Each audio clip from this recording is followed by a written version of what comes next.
Hello दोस्तों, मैं शैलेश आपके अपने YouTube channel the most popular teacher में आप सभी का स्वागत करता हूं। आशा करता हूं कि आप सभी अच्छे होंगे और आज के क्लास में देखेंगे हम सभी कोऑर्डिनेट यानी नियामक ज्यामिति के अल फार्मूलाज के बारे में, सभी महत्वपूर्ण सूत्रों के बारे में।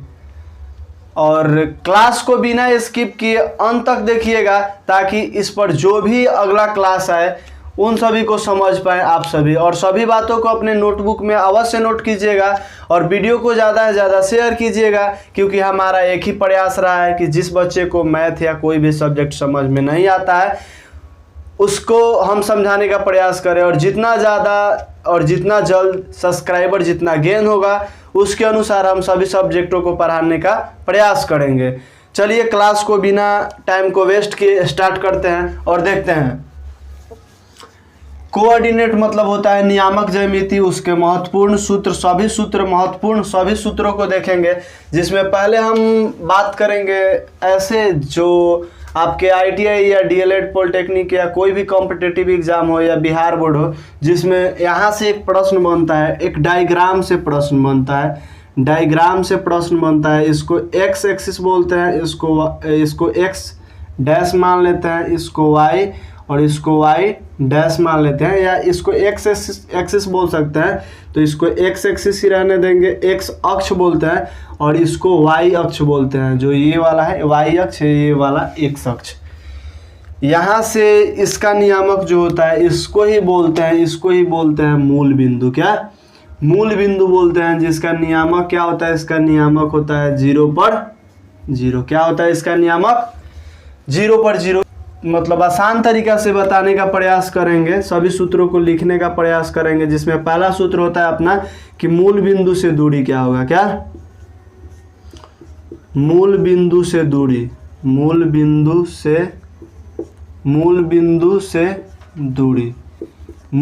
से दूरी होता है। दो नियामक दिया रहता है, जिसमें मूल बिंदु से दूरी अपना जिसमें मूल बिंदु से दूरी अपना होता है रूट के अंदर x square plus y square. कभी कभार या बहुत बार तो आपसे यह सूत्र ही पूछ लिया जाता है या मूल बिंदु का नियामक ही पूछ लिया जाता है। चलिए इन सभी बातों को अपने नोटबुक में नोट करते जाइएगा। दूसरा जो है सिर्फ दूरी सूत्र। अगर आपको दो नियामक ऐसे दिया हो, अगर दो नियामक इसका x1 और y1 मान हो और इसका x2 और y2 मान हो, तब कैसे इसको लिखेंगे? तब इसको कैसे लिखेंगे हम रूट के अंदर। क्या? रूट के अंदर ही लिखते हैं x2 माइनस x1 का whole square plus y2 minus y1 का होल स्क्वायर। अगर आपसे कोई या इसको ऐसे भी लिखता है root under x1 minus x2 का whole square plus y1 minus y2 का होल स्क्वायर, तो उनका भी गलत नहीं होगा, क्योंकि दोनों फार्मूलाज होते हैं। तो इन दोनों का प्रयोग आप इन दोनों में से आप किसी एक का प्रयोग कर सकते हैं।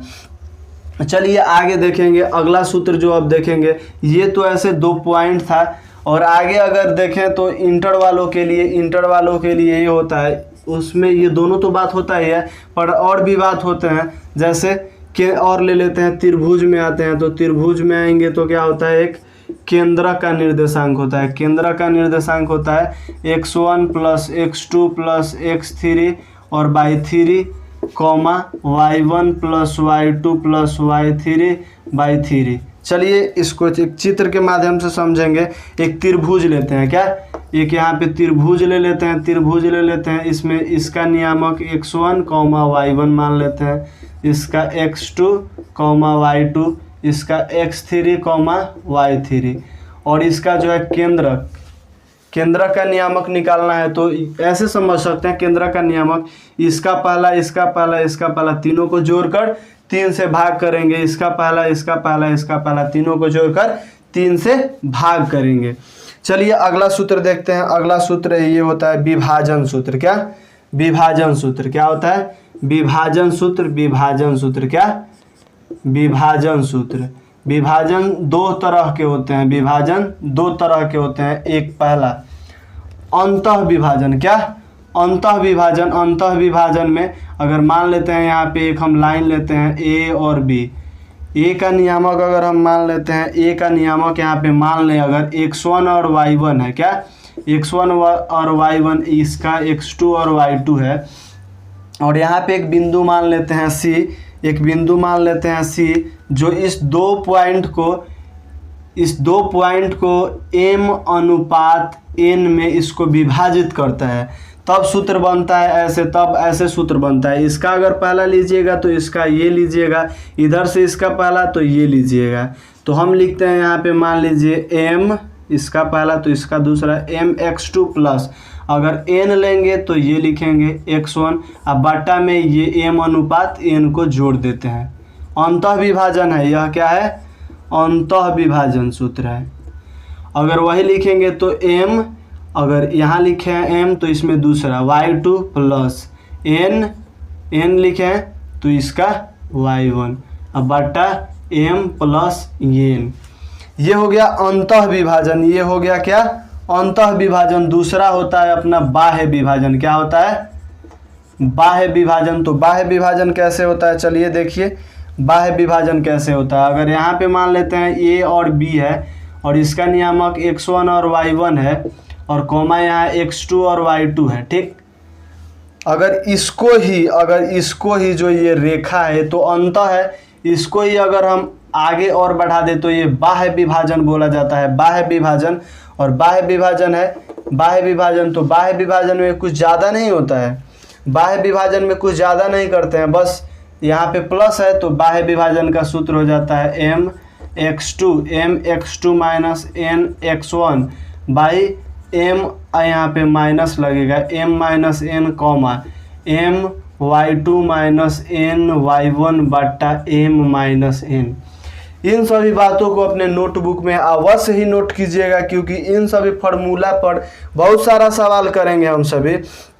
सवाल तो करेंगे, सवाल करेंगे ही, सवाल करने के बाद उसके बाद हम देखेंगे, उसके बाद ये सवाल करेंगे, उसके बाद और भी इसमें सूत्र होता है। जैसे मान लीजिए कि इसको हम मिटा कर लिखते हैं, चलिए देखेंगे और आगे अभी सूत्र है।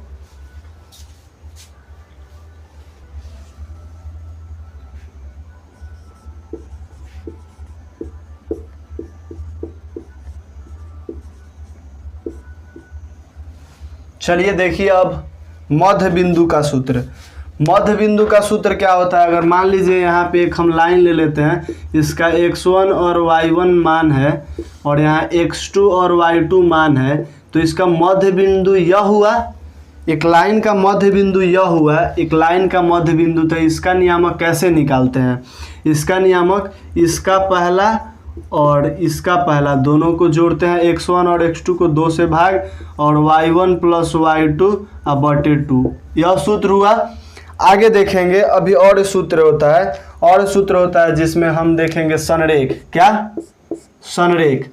तो त्रिभुज का क्षेत्रफल का सूत्र लगाएंगे, त्रिभुज के क्षेत्रफल का सूत्र। क्या, त्रिभुज के क्षेत्रफल का सूत्र। और इतना अद्भुत तरीका आपको कोई शायद ही बताएगा जैसे हम आपको याद कराएंगे। देखिए कैसे, पहले यहाँ पे लिखेंगे x1, उसके बाद देंगे कोष्ठ, फिर यहाँ लिखेंगे x2, फिर देंगे कोष्ठ, फिर लिखेंगे x3, फिर देंगे कोष्ठ। और इतना अद्भुत तरीका शायद ही आपको कोई बताएगा। चलिए यहाँ से अब हम लिखना स्टार्ट करते हैं। यहाँ लिखेंगे y1 माइनस y2, यहाँ लिखेंगे y2 माइनस y3, यहाँ लिखेंगे y3 माइनस y1। ये अपना सूत्र बन के तैयार हो गया। और त्रिभुज कैसा होता है आपको पता है, त्रिभुज ऐसे बना होगा, त्रिभुज ऐसे बनाएंगे और इसमें एक का मान होगा x1 y1, एक का मान होगा x2 y2, एक का मान होगा x3 y3, यही ना होगा। तो इसमें सबका वैल्यू पुट करेंगे, 1/2 से भाग देंगे, त्रिभुज का क्षेत्रफल आएगा। अगर आपसे पूछे कि क्या बिंदुएं संरेख हैं, अगर संरेख का बात हो, संरेख का बात आए, अगर पूछे क्या बिंदुएं संरेख हैं, तो पहले हम त्रिभुज का क्षेत्रफल निकालेंगे। 2 तरीका बताएंगे त्रिभुज बिंदु को संरेख होने का। अगर त्रिभुज का क्षेत्रफल जो है, क्षेत्रफल 0 आ जाता है, क्या 0 आ जाता है तो बिंदु संरेख है। बिंदु संरेख होंगे। और दूसरा तरीका अगर बोले सवाल की दूरी सूत्र का प्रयोग करके साबित करिए कि क्या बिंदु ये संरेख है, तब कैसे साबित करते हैं। पहले निकालेंगे हम ए से बी की दूरी, तो लिखेंगे ए बी दूरी निकालेंगे और दूरी सूत्र का प्रयोग करके। फिर लिखेंगे बी सी दूरी, क्या, फिर लिखेंगे बी सी दूरी और बराबर अगर आ जाएगा फिर निकालेंगे ए सी दूरी। यानी समझने का प्रयास कीजिए, ए से बी का दूरी निकालेंगे ए बी दूरी और यहाँ पे प्लस होता है, हमने बराबर लिख डाला है। ए बी दूरी प्लस बी सी दूरी बराबर इतना जोड़े तो मिल के पूरा दूरी होगा। अगर इतना आ जाता है तो भी क्या होगा, बिंदु, ये तीनों बिंदु जो होगा संरेख होगा। क्या होगा, संरेख होगा। क्या आप सभी को इतना बात हम समझा पाए हैं? अगर आज का क्लास कैसा लगा कमेंट करके बताइएगा। अगर वीडियो अच्छा लगा हो तो वीडियो को लाइक कर दीजिएगा। अगर आप हमारे चैनल पर नए हैं तो चैनल को सब्सक्राइब कर लीजिएगा।